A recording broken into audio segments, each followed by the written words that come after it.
it's great to be here, and I am incredibly honored and excited to be sharing a platform with two extraordinary people, someone who I hope will be your next senator. Catherine needs your help, she needs your votes, but she's already shown what she will do. She will fight for you when she gets to the United States Senate. So I want to thank Tom Perez, who has been working so hard to improve conditions for workers across America. I'm delighted he could be here with us today. I want to thank my longtime friend, Representative Dina Titus, who is also with us. I also want to recognize our entire crew here. People are going to go out and do canvassing. I want to thank Carmen LaRue for speaking on the pre-program. I want to acknowledge Dee Taylor, president of Unite Here. And I want to thank the plumbers and pipe fitters, Local 525. Before I get into my remarks about what's at stake in this election, and thanking you for what you're doing to bring out the vote, I want to say just a few words.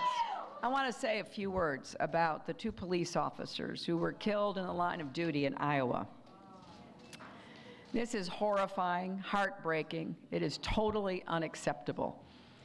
I have spoken with the mayors of the two cities where it happened, Des Moines and Urbandale. I also had a chance to talk to the chief of police in Urbandale. I certainly expressed our condolences and told them that my thoughts and prayers were with the families of the fallen officers and with their fellow officers. You know, as president, I will bring the full weight of the law down on anyone who kills a police officer and see to it that they are brought to justice.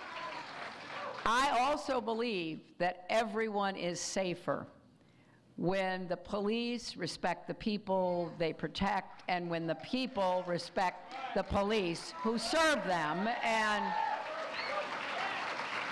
we have got to get back to showing respect and support for each other.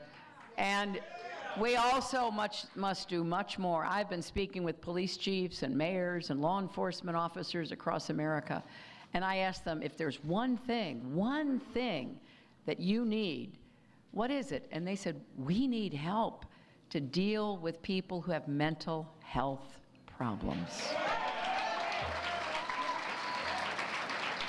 I hear it across America, and we're going to do something about both mental health and addiction when I am your president. Now, those are just some of the reasons why, with just 6 days left, this may be the most important election in our lifetimes. How many of you have already voted? I thank you. I thank you for that, and I thank you for being here to volunteer, to get out as many votes as possible in early voting. Nevada has a big role to play in choosing our next president and commander-in-chief. I've spent 30 years of my life fighting for children and families. It is the cause of my life. I helped to create the Children's Health Insurance Program when I was First Lady. I helped New York recover after the horrible attacks of 9/11 and got health care for our brave first responders. I fought to bring jobs to parts of New York that were left behind. As your Secretary of State, I traveled to 112 countries. I negotiated ceasefires. I reduced the threat of nuclear weapons, and I fought for American businesses and stood up for human rights, women's rights, and LGBT rights around the world. And I have to say that everything I've ever been able to do has been because I've listened to people. and that I've tried to bring them together to find common ground, even with people who disagree with me on a lot of issues. You don't provide health care for kids by working with Democrats and Republicans if you say my way or the highway. You say, here's our problem, what are we going to do? How are we going to work together? I really believe that's the only way we can get things done. Whether you're in a union, in a business, whether you're working here in Nevada or anywhere else across America. And if you elect me next Tuesday, I will be a president who seeks to find common ground while standing my ground on those issues that are really important to the American people. And so from the first day of this campaign, I have been putting forth ideas about how to help you and your families get ahead and stay ahead. I want to tear down all the barriers that are blocking you from fulfilling your own potential, getting your own piece of the American dream. And I truly believe you deserve a candidate that you can vote for, not just someone to vote against. So I have tried to run a campaign of ideas, a campaign based on issues, a campaign focused on you and your families. That's why I think this choice could not be bigger and more different than between me and my opponent. Because here's what's going to happen, my friends. On January 20th, either I or Donald Trump will be sworn in as the next president of the United States. Now I know that those of you in this room don't want him to become president, but let's face the facts. A lot of Americans are voting for him, right? A lot of people are still considering who to vote for. I think people who are considering voting for him say to themselves, you know, I don't like everything he says, and I don't like a lot of things he's done in his life, but maybe he'll become different when he becomes president. And then I think some people are saying, well, maybe I'll just sit this one out. I can't really make up my mind. I don't know who's really going to help me and my family. And I think those of you who are out there on the phones for me, canvassing for me, talking to your friends and your coworkers, you know what an important choice this is, and you have 6 days to convince everybody you can talk to get out and vote. Now, here's something I hope you will try with the people you're talking to. I'm asking Americans to do this too. Just take some time and think. Imagine that on January 20th, 2017, it is Donald Trump standing in front of our Capitol and taking the oath of office. Now, remember, because on January 20th, we are going to have a new president. And things are going to change, that's for sure. The question is, what kind of change are we going to have? Are we going to build a fairer, stronger, better America? Or are we going to fear the future and each other? Imagine with me what it would be like to have Donald Trump sitting in the Oval Office come next January.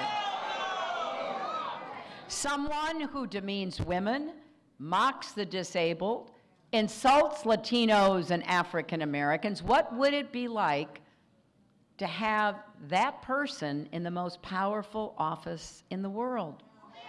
What would it be like to have a president who pits people against each other, who doesn't try to pull America together? What would your life be like if he were in the White House? And the truth is we really don't have to guess. We just have to look at everything he has said and done in his career and in this campaign. It's a good preview of what would likely happen.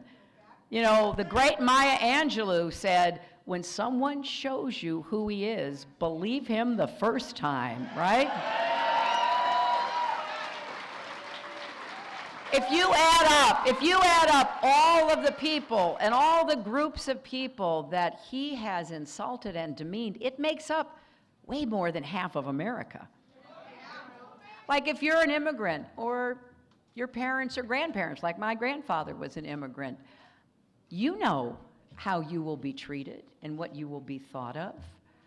We'd have a president who has shown very clearly how he feels about immigrants from the very first day of his campaign. He's promised to round up millions of immigrants and kick them out, even if that means tearing apart families and hurting our economy. If you're Latino, you know what life would be like, because we'd have a president who doesn't see you as American at all.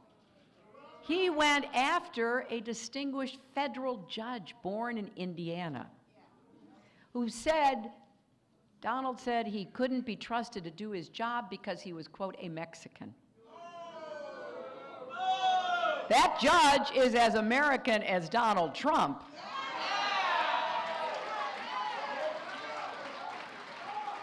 Now, his parents may have been born in Mexico, but what in the world does that have anything to do with? If you're African American, you know what life would be like. You'd have a president who thinks the lives of black people are all crime and poverty and despair. He has no idea of the strength of the black church, or the vibrancy of black-owned businesses, or the excellence of historically black colleges and universities, and the success of black Americans and leaders in every profession and every walk of life.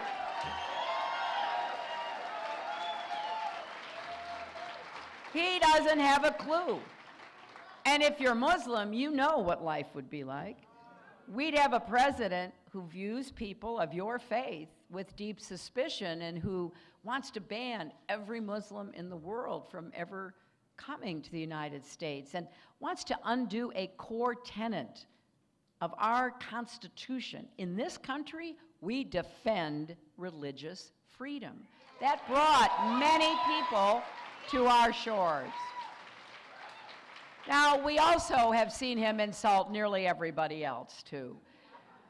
And the thing that is so shocking to me is no matter who you are, what your background is, if you don't fit into a very narrow category of people that he can relate to, then somehow you don't have a part in Trump's America. That really bothers me. Now, if you're not Mexican American or African American or Latino or Muslim or an immigrant, you might say to yourself, well, hey, well, maybe this doesn't have anything to do with me, but it does.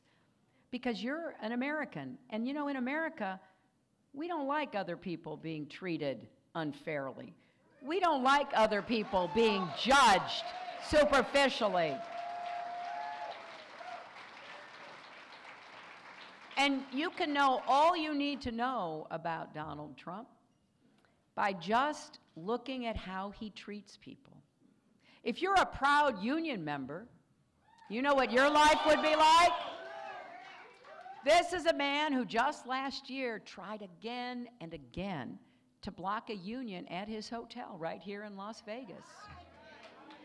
A man who says wages are too high and wants to get rid of the national minimum wage, who has no idea how much hard-working American families need a raise. And if you're a small business owner, you also know what kind of president he will be, because he's made his fortune off the backs of people just like you. He refuses to pay contractors and workers. He often offers them pennies on the dollar for work they've already done. And he says, if you don't like it, take me to court. There are people who had to declare bankruptcy, lay off their workers, close their shops forever because they did work for him and he wouldn't pay them. This should be disqualifying for the job of running the American economy.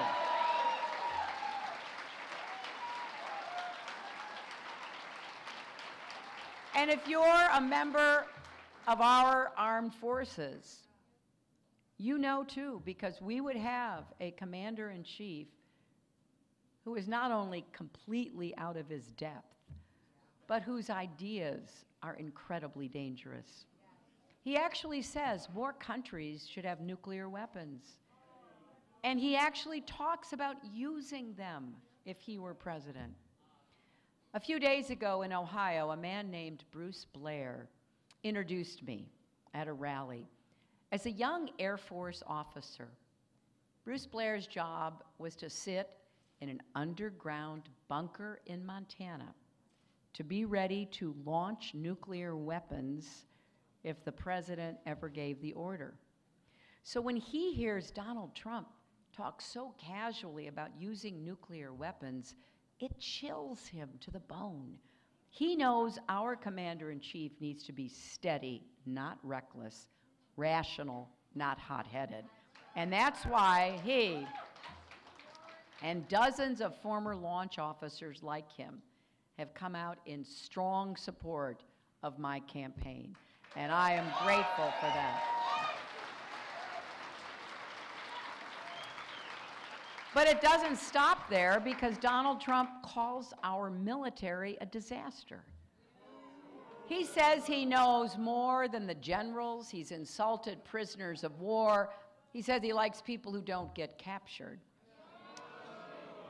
And he attacked a Gold Star family whose son was an Army captain who died saving his men from a suicide attack. And just think about what life would be like for women and girls. Our girls would grow up with a president who proudly ranks women by their looks, who brags about doing things to them without their consent. Just imagine what that might do to young girls and women's confidence and self-worth. And imagine how it will affect our boys to grow up with a president who talks and acts like that. And on top of everything else, he refuses even to say he will accept the results of the election. You know, after going on the insult attack against so many people, I guess his final target is democracy itself. Now, I want everyone to know that I respect the choice you make. You know, we were on the debate stage right here in Las Vegas for the last debate. And we were asked if we would respect the outcome of the election. I will. He refused to say he would. That has never happened in American history before. Donald Trump has shown us the kind of person he is and the kind of president he would be. How he treats people he doesn't like, how he perceives large groups of Americans, how he's conducted his business with so little regard for workers and contractors.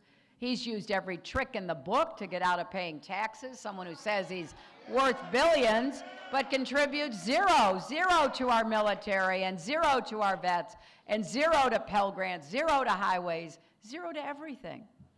And we know how he thinks and acts toward women. So as you think about this decision, as you talk with people to help convince them to come out and vote, remind them what's at stake in this choice. Everything. Everything.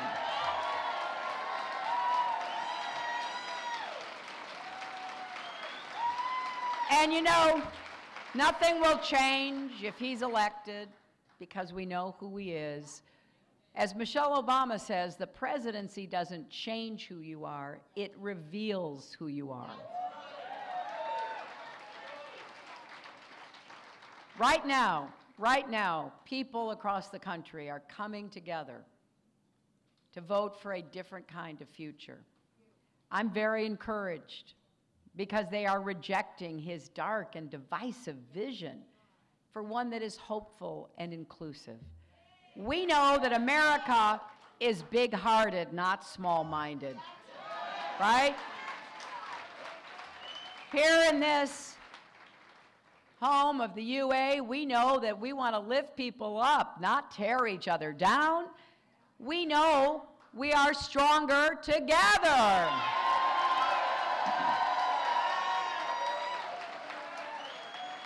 So I want you to tell everybody, here's what we're going to do if they join us.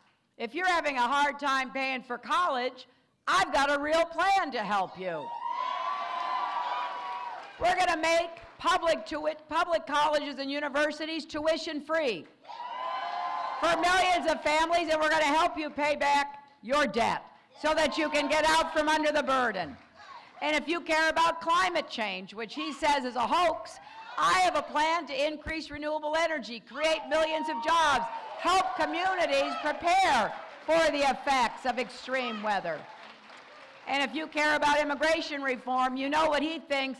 I am going to be introducing comprehensive immigration reform within the first 100 days.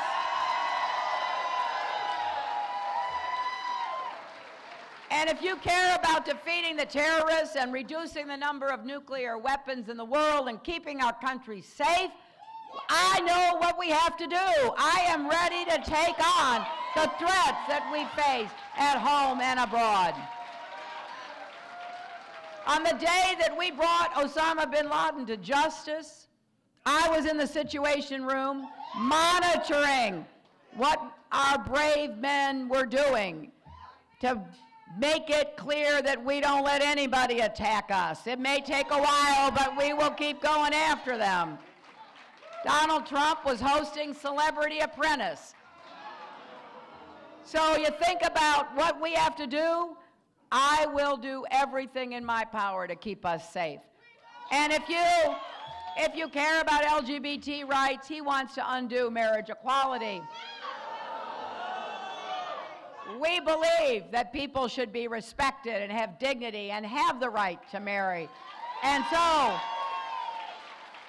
we're going to keep working to protect the rights of women, to make sure that Planned Parenthood is not defunded.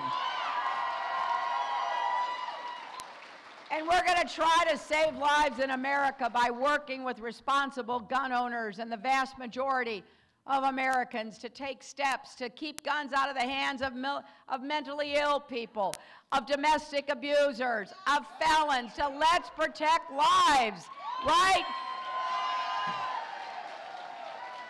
So here's what we've got to do. If you care about workers, you know what he thinks about unions. I will defend your rights. I believe that when unions are strong, America is strong. So think about any issue you care about. It is on the ballot. It may be my name and his name, but it's on the ballot. So we know what we have to do. You got to vote, and you got to get everybody to vote. We have 200 million Americans registered to vote. That's a record, including 50 million young people, more than ever. And more than 31 million people have already voted early. And that includes 500,000 people right here in Nevada. And when I leave here, I'll be going to Arizona because we are going to fight hard in Arizona. And you know, I understand since 1948, they've only voted for a Democrat for president once, and that was for my husband in 1996.